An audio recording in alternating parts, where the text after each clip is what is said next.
এনসিপির কেন্দ্রীয় কার্যালয়ের সামনে জুলাই পদযাত্রার গাড়িতে ককটেল বিস্ফোরণ, প্রতিবাদে বিক্ষোভ মিছিল। নির্মাণের 7 বছরেও চালু হয়নি মুন্সিগঞ্জ 16 ঘর ট্রমা সেন্টার, পাল্টাপাল্টি দোষারোপে গণপূর্ত স্বাস্থ্য বিভাগ। চোখের পানি এখনো তাজা গৌরীপুরের জুলাই শহীদ পরিবারের, সন্তানকে নিয়ে হতাশায় স্ত্রী, সরকারের সুদৃষ্টির আশা। ভোলায় চোখ রাঙাচ্ছে ডেঙ্গু, হাসপাতালে বাড়ছে রোগের চাপ, আক্রান্ত 70 জন, সচেতনতার পরামর্শ স্বাস্থ্য বিভাগে। বন্যা ভূমিধসে ভারতের হিমাচল প্রদেশে 51 জনের মৃত্যু, ইন্দোনেশিয়ায় ফেরি ডুবিতে নিখোঁজ অন্তত 43 জন। এবং ইতিহাস গড়ে নারী এশিয়ান কাপের মূল পর্বে বাংলাদেশ, ঋতুপর্ণার জোড়া গোলে মিয়ানমারকে হারালো 2-0 গোলে।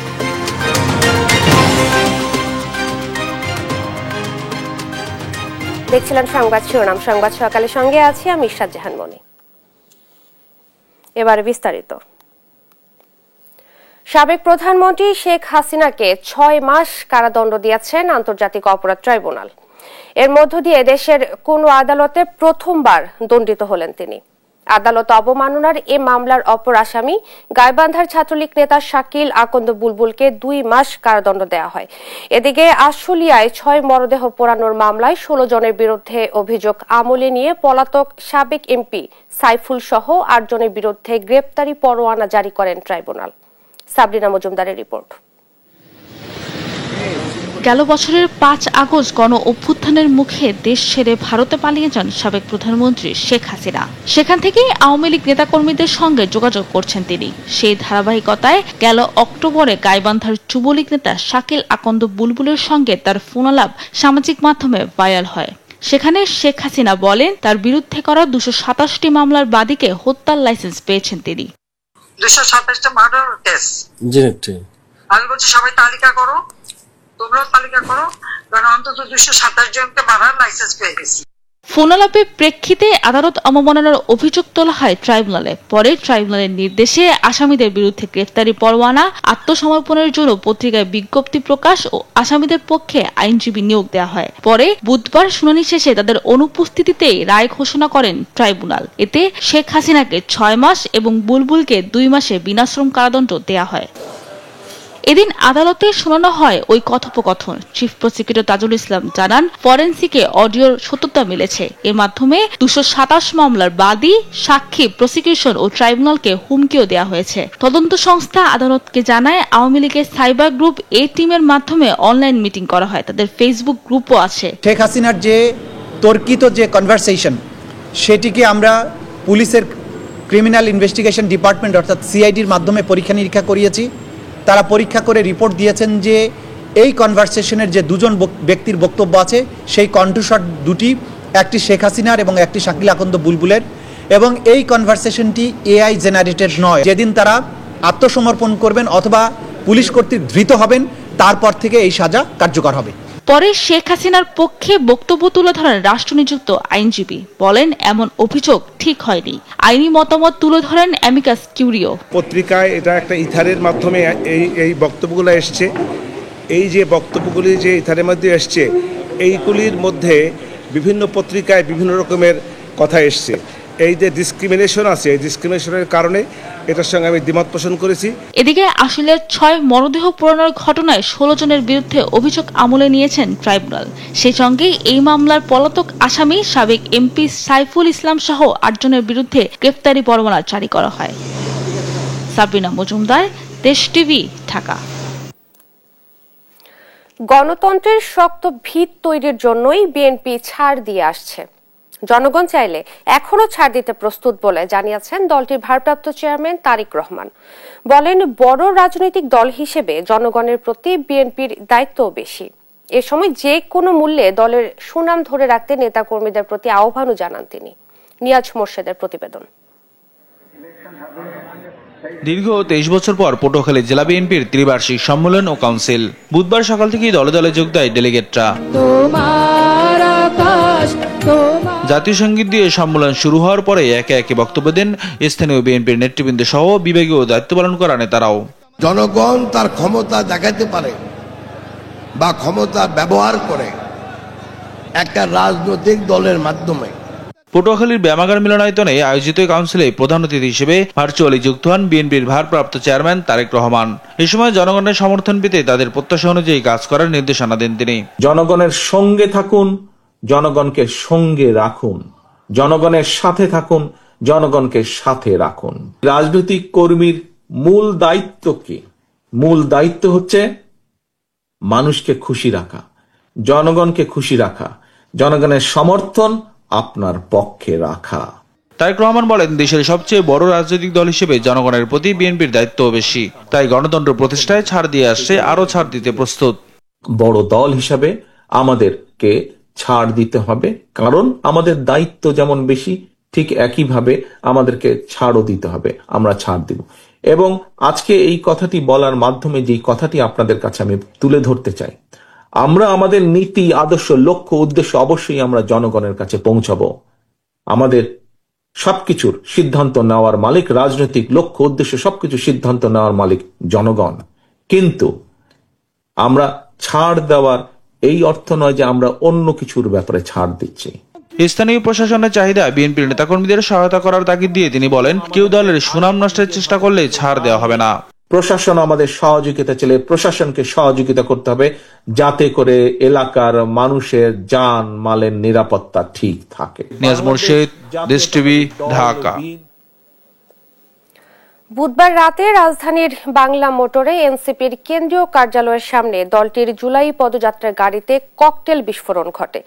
এতে একজন আহত ও গাড়ির একটি অংশ ক্ষতিগ্রস্ত হয়। পরে প্রতিবাদে বিক্ষোভ মিছিল করে ঢাকা মহানগর এনসিপি। নিন্দা জানিয়ে অতি দ্রুত দোষীদের বিচারের দাবি জানান তারা। এইচ হিমেলের রিপোর্টে বিস্তারিত। রাজধানীর বাংলা মোটর জাতীয় নাগরিক পার্টির কেন্দ্রীয় কার্যালয়ের সামনে বুধবার রাত 10টার পর জুলাই বর্ষপূর্তি প্রদর্শনী পদযাত্রার গাড়িতে ককটেল বিস্ফোরণের ঘটনা ঘটে। এতে একজন আহত ও পদযাত্রার গাড়িটির এক অংশ ভেঙে যায়। এই ঘটনার প্রতিবাদে রাত 12:30টায় কেন্দ্রীয় কার্যালয়ের সামনে থেকে শাহবাগ অভিমুখে একটি বিক্ষোভ মিছিল করে কেন্দ্রীয় নেতাকর্মীরা। বর্তমান প্রশাসনে ষড়যন্ত্রকারী রয়েছে বলে মন্তব্য করে এনসিপি নেতাকর্মীরা ককটেল বিস্ফোরণের সঙ্গে জড়িতদের চিহ্নিত করে বিচারের দাবি জানান। একটি শ্রেণী গোষ্ঠী খুবই সুপরিকল্পিতভাবে এই তারুণ্য শক্তিকে তাদের মনোবল ভেঙে দিতে এই অপকৌশলের অংশ হিসেবে ককটেল বিস্ফোরণ ঘটাচ্ছে, ককটেল সদৃশ বোমা বিস্ফোরণ ঘটাচ্ছে। এই নিয়ে তৃতীয়বার কেন্দ্রীয় কার্যালয়ের সামনে ককটেল বিস্ফোরণ হয়েছে। আমরা এর তীব্র নিন্দা জানাই। আমরা সরকারকে বলতে চাই, আপনারা এই অভ্যুত্থানের সরকারের শহীদ পরিবার, আহত যোদ্ধা এবং অভ্যুত্থানের নেতৃত্ব দানকারী, অংশগ্রহণ করা প্রত্যেকটি যোদ্ধাকে নিরাপত্তা দেওয়া আপনাদের প্রথম কর্তব্য। গুরুত্বপূর্ণ গোয়েন্দা সংস্থা তারা এখনো তথ্য বের করতে পারছে না, কারা এখানে ককটেল মারছে, কারা হামলা করছে, এগুলা তাদেরকে গ্রেফতারের কোনো কার্যকরী উদ্যোগ আমরা দেখতে পাই না। এর আগে 23 জুন এনসিপি নেতাকর্মীদের লক্ষ্য করে কেন্দ্রীয় কার্যালয়ের সামনে ককটেল নিক্ষেপ করার ঘটনা ঘটে। এইচ হিমেল, দেশ টিভি, ঢাকা। জুলাই গণঅভ্যুত্থানের বর্ষপূর্তিকে ঘিরে নানা আয়োজন করছে জাতীয় নাগরিক পার্টি। এরই অংশ হিসেবে নীলফামারীতে অনুষ্ঠিত হতে যাচ্ছে পদযাত্রা, যেখানে অংশ নেবেন কেন্দ্রীয় ও স্থানীয় নেতাকর্মীরা। এ নিয়ে বিস্তারিত জানাতে আমাদের সঙ্গে সরাসরি যুক্ত হচ্ছেন সহকর্মী আমিরুল ইসলাম। আমিরুল, আপনার কাছে জানতে চাইব, পদযাত্রাকে ঘিরে জাতীয় নাগরিক কমিটির পক্ষ থেকে কি কি বার্তা দেওয়া হয়েছে?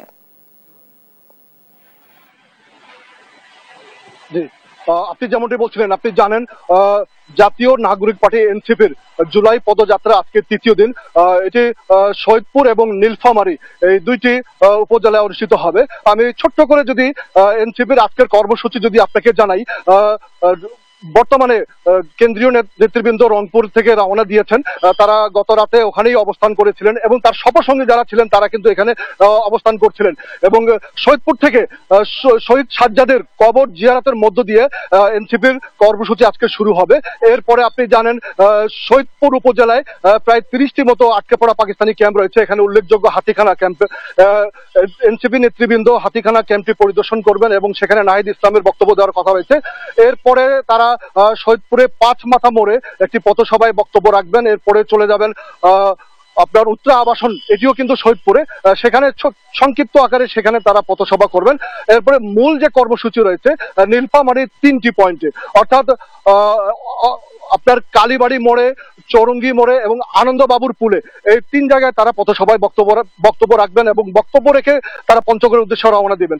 এবং আপনি যেটা বলছিলেন যে কি বার্তা দিবে, মূলত আমরা স্থানীয় এনসিপি নেতৃবৃন্দের সাথে কথা বলেছি, তারা যেমনটি বলছে মূলত এই পদযাত্রার লক্ষ্য উদ্দেশ্য হচ্ছে রাষ্ট্র সংস্কার এবং ফ্যাসিস্ট আওয়ামী লীগের বিচার নিশ্চিত করা এবং অনেকটা নির্বাচনী প্রচারণাও। তারা বলছেন যে এর আগে আওয়ামী লীগ সরকার শুধুমাত্র উন্নয়নের কথা বলে সাধারণ মানুষকে বোকা বানিয়েছে। তারা চান যে এই আসন্ন সংসদ নির্বাচনে নতুন নেতৃত্ব আসবে, তরুণ নেতৃত্ব আসবে এবং তাদের প্রতিনিধিত্বের মাধ্যমে নীলফামারী উন্নয়ন থেকে 15.5 বছর যে বঞ্চিত হয়েছিল সেই যাতে ইতিবাচক এখানে উন্নয়ন ঘটে। আপনি জানেন এখানে সম্ভাবনাময় একটি উপজেলা রয়েছে, দেশের বৃহত্তর একটি রেল কারখানা রয়েছে, এখানে শুধুমাত্র 25% কর্মচারী কর্মকর্তা নিয়ে এখানে কোন রকম এই কারখানাটি পরিচালিত হচ্ছে। এক সময় এখানে রীতিমতো বগি তৈরি করা হতো, এখন শুধুমাত্র সংস্কার করা হবে। এবং আরেকটি দেশে শহীদপুরে উল্লেখযোগ্য একটি স্থাপনা রয়েছে, শহীদপুর এয়ারপোর্ট, এটি বর্তমানে আঞ্চলিক হাব হিসাবে রয়েছে এবং এটা সম্ভব এই এয়ারপোর্টটাকে আন্তর্জাতিক মানে করার। এটি যদি হয় নেপাল, ভুটান সহ আশপাশের দেশগুলোর সাথে একটি বাণিজ্যিক একটি সুসম্পর্ক হবে এবং ব্যবসা বাণিজ্যের সমৃদ্ধ ঘটবে।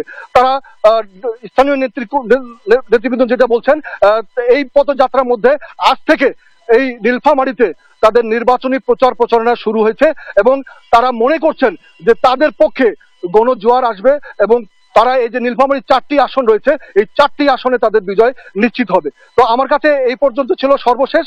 আমরা আবার এনসিপি পদযাত্রায় আপডেট জানাতে যুক্ত হব। ধন্যবাদ আপনাকে। জুলাই গণঅভ্যুত্থানের বর্ষপূর্তিকে ঘিরে নানা আয়োজন করছে জাতীয় নাগরিক পার্টি। এই ব্যাপারে নীলফামারী থেকে বিস্তারিত জানাচ্ছিলেন সহকর্মী আমিরুল ইসলাম। ভবন নির্মাণের 7 বছরেও চালু হয়নি ঢাকা মাওয়া এক্সপ্রেসওয়ের পাশে মুন্সিগঞ্জ 16 ঘর ট্রমা সেন্টারের কার্যক্রম। স্বাস্থ্য বিভাগ বলছে এখনো ভবন বুঝিয়ে দেয়নি গণপূর্ত বিভাগ, আর গণপূর্তের দাবি চিঠি দিয়েও স্বাস্থ্য বিভাগের সাড়া মেলেনি। সুমিত সরকার সুমনের তথ্য ছবিতে জানাচ্ছেন আব্দুল্লাহ আল মারুফ।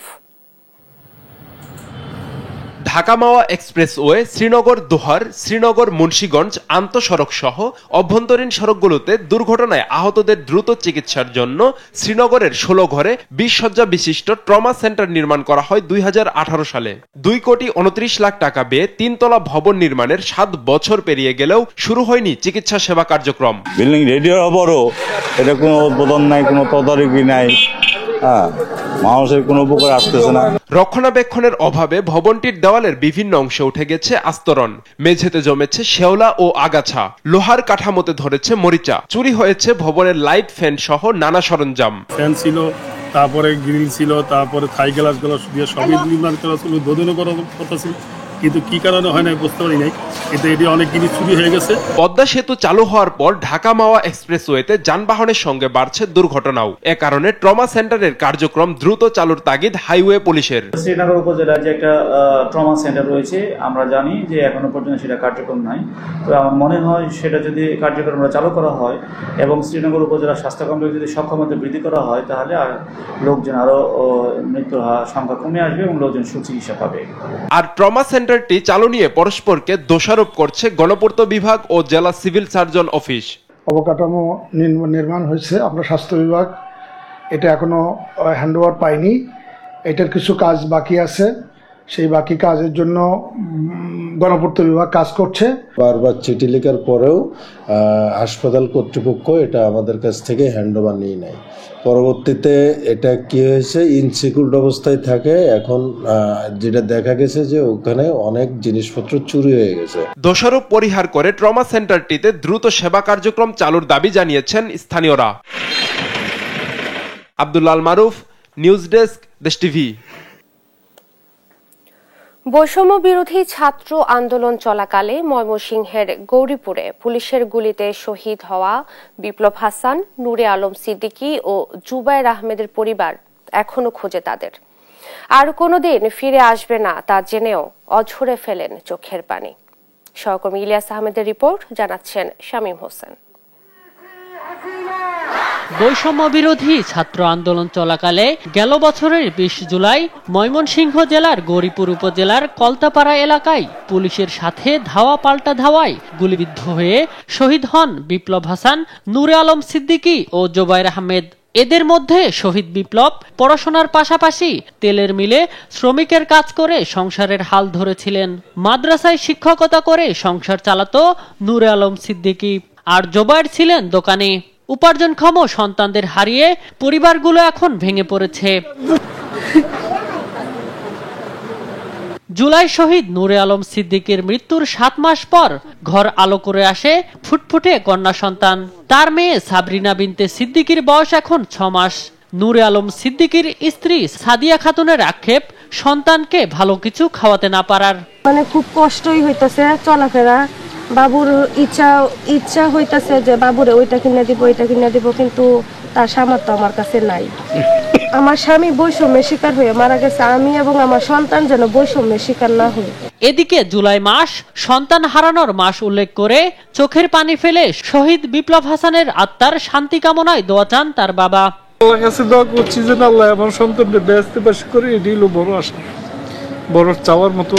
সারা দেশবাসীর কাছে আমি এটাই আল্লাহর কাছে দোয়া করি যেন আমার সন্তানের জন্য দোয়া চাই। আর শহীদ পরিবারের পাশে সরকারকে আরো জোরালোভাবে দাঁড়ানোর আহ্বান জানিয়ে আওয়ামী ফ্যাসিস্টদের বিচারের মুখোমুখি করার দাবি এই বৈষম্য বিরোধী নেতার। তো আমরা খোঁজখবর নিয়ে জানতে পারি অল্প কিছু সুবিধা তারা পাচ্ছে শহীদ পরিবারগুলো, তাদের পাশে সরকারকে আরো ভালোভাবে দাঁড়ানো উচিত। এবং এখনো পর্যন্ত মানে 1 বছর হয়ে গেল, এখনো পর্যন্ত কিন্তু আমরা যে লোকাল উপজেলায় থানা বা জেলা পর্যায়ে যেই আওয়ামী লীগের ফেসিস্টরা বা যেই পুলিশ সদস্যরা যারা চক্রান্তে জড়িত ছিল এই আমাদের ভাইদেরকে হত্যা করার লক্ষ্যে, তাদেরকে কিন্তু এখনো আইনের আওতায় ওইভাবে আনা হয়নি। বৈষম্য বিরোধী আন্দোলনে ময়মনসিংহ, গৌরীপুর এবং ফুলপুরে 5 জন শহীদ সহ দেশের বিভিন্ন স্থানে আন্দোলনে অংশ নেয়া 41 জন শহীদ হন। শামীম হোসেন, নিউজ ডেস্ক, দেশ টিভি। উপকূলীয় জেলা ভোলায় ধীরে ধীরে চোখ রাঙাচ্ছে ডেঙ্গু। হাসপাতালগুলোতে প্রতিদিনই বাড়ছে রোগীর চাপ। জেলায় এ পর্যন্ত 70 জন ডেঙ্গু আক্রান্ত হয়েছে। এখন পর্যন্ত কেউ মারা না গেলেও সংক্রমণ দ্রুত ছড়িয়ে পড়ায় আতঙ্কিত জেলার মানুষ। তবে স্বাস্থ্য বিভাগের পরামর্শ, আতঙ্কিত না হয়ে সচেতন হতে হবে। সহকর্মী ছোটন সাহার রিপোর্ট, জানাচ্ছেন শামীম হোসেন।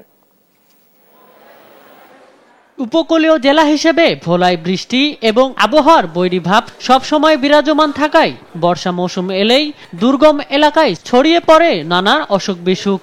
বিশেষ করে ডেঙ্গু এখন এ জেলার আতঙ্কের কারণ। প্রতিদিনই আক্রান্ত রোগীরা হাসপাতালে ভর্তি হচ্ছেন। রোগ দ্রুত ছড়িয়ে পড়ায় অনেকটাই আতঙ্কের মধ্যে রোগীর স্বজনরা। এখন ঘরে ঘরে ডেঙ্গু জ্বর বেশি, এই জন্য আমরা হাসপাতালে আছি। 3 দিন হাসপাতালে আছি, ডেঙ্গু হয়েছে, অনেক চিকিৎসা চলে কিন্তু ভালো হয় না। ভোলা যেভাবে ডেঙ্গু হইতেছে, আমরা খুব চিন্তিত আছি আমার ছেলেকে নিয়ে। ডেঙ্গু জ্বর হয়েছে, এই জন্য একটু ভয়ের ভিতরে আছি, এখন চিকিৎসা চলতে আছে। শুধু ডেঙ্গু নয়, সঙ্গে বেড়েছে নিউমোনিয়া, ডায়রিয়া সহ নানা রোগ। ফলে সদ্য সংকটে অনেকেই হাসপাতালের মেঝেতেই চিকিৎসা নিচ্ছেন। তবে চিকিৎসকরা আতঙ্কিত না হয়ে সচেতন হওয়ার পরামর্শ দিয়েছেন। ভোলা জেলা হাসপাতালে গত 1 মাসের তুলনায় বর্তমানে কিছুটা সংক্রমণ বেড়েছে ডেঙ্গুর। তো আমরা সকল ধরনের সেবা চালিয়ে যাচ্ছি। এখন পর্যন্ত রোগী আমাদের সুস্থ হয়ে বাড়ি ফিরেছেন সবাই, কেউ মারা যায়নি। আমাদের উপদেশ হচ্ছে, যেহেতু এখন বৃষ্টি বাদলের দিন, কেউ 3 দিনের বেশি পানি জমা রাখবেন না। ঘরে ঘরে জ্বর এবং করোনার লক্ষণ নিয়েও হাসপাতালে পরীক্ষা করাতে আসছেন রোগীরা। এমন বাস্তবতায় পৌর এলাকায় মশক নিধন অভিযান চালুর দাবি ভোলাবাসীর। শামীম হোসেন, নিউজ ডেস্ক, দেশ টিভি। ফরেন সার্ভিস একাডেমিতে কিছুক্ষণের মধ্যে শুরু হচ্ছে জাতীয় ঐকমত্য কমিশনের আজকের বৈঠক। সেখানে আছেন সহকর্মী সাইফুল রিপন, সরাসরি যুক্ত হচ্ছেন তিনি। সাইফুল, আজকের বৈঠক সম্পর্কে কি তথ্য রয়েছে আপনার কাছে, আমাদেরকে জানাবেন। বেলা 11টার দিকে এই বৈঠকের আনুষ্ঠানিকভাবে শুরু হবেন এবং সূচনা বক্তব্য রাখবেন জাতীয় ঐকমত্য কমিশনের সহসভাপতি অধ্যাপক আলী রিয়াজ ইতিমধ্যেই এই বৈঠককে কেন্দ্র করে বিভিন্ন রাজনৈতিক দলের প্রতিনিধি যারা রয়েছেন তারা কিন্তু আসতে শুরু করেছেন।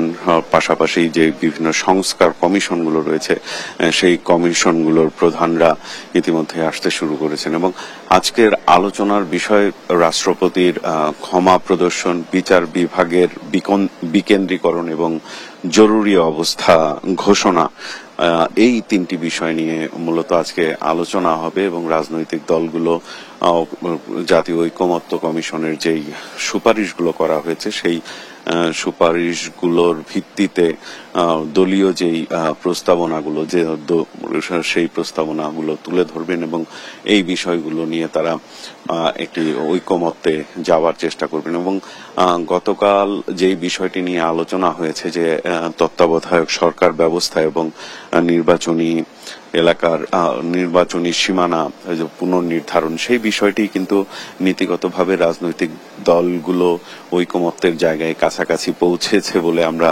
গতকাল জানতে পেরেছি এবং সেটা নিয়ে আজকে আলোচনা হয় কিনা তার জন্য আসলে অপেক্ষা করতে হবে।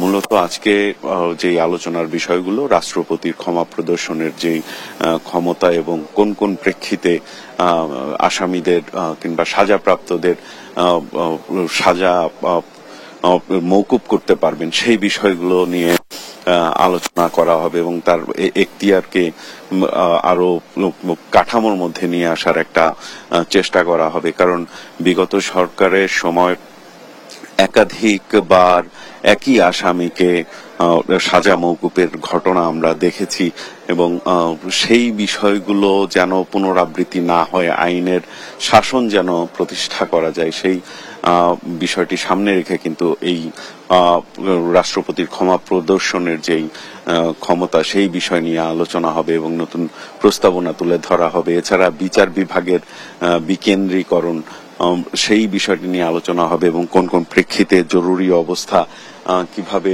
জারি করা হবে সেই বিষয়গুলো নিয়ে আজকে রাজনৈতিক দলগুলোর সাথে আলোচনা করে জাতীয় ঐকমত্য কমিশন একটি ঐক্যের পর্যায়ে যাওয়ার চেষ্টা করবে, এমনটি কিন্তু আমরা জানি।